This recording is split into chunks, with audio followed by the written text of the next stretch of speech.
Hacker atau peretas Cina dilaporkan telah mencuri dana bantuan COVID-19 Amerika Serikat senilai puluhan juta dolar sejak 2020. Kelompok peretas Cina yang disebut APT41 atau WINTI dianggap sebagai pihak yang bertanggung jawab atas pencurian tersebut. Informasi ini seperti yang dilaporkan oleh Dinas Rahasia Amerika Serikat atau USSS. Namun, USSS menolak memberikan rincian tambahan mengenai laporan tersebut. APT41 sendiri adalah kelompok penjahat dunia maya yang produktif dan terkait dengan pemerintah Cina, serta melakukan pembobolan data bermotivasi finansial menurut dari para ahli.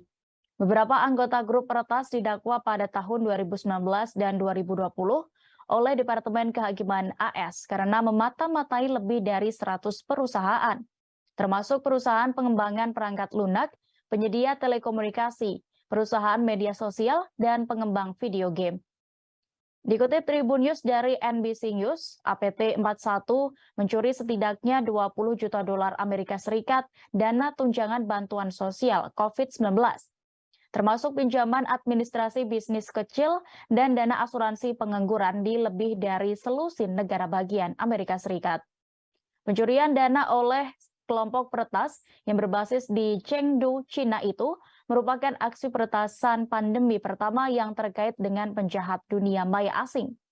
Yang mereka disponsori negara yang telah diakui oleh pemerintah AS secara publik, menurut pejabat penegak hukum AS dan pakar keamanan cyber. USSS mengatakan ada lebih dari 1.000 investigasi yang sedang berlangsung terkait perkara ini, melibatkan aktor kriminal transnasional dan domestik yang menipu program manfaat publik, dan APT41 adalah pemain terkemuka. Informasinya, peretas mulai menyedot dana tersebut dalam persentase yang signifikan setelah pemerintah negara bagian AS mulai mencairkan dana pengangguran COVID-19 pada tahun 2020 lalu.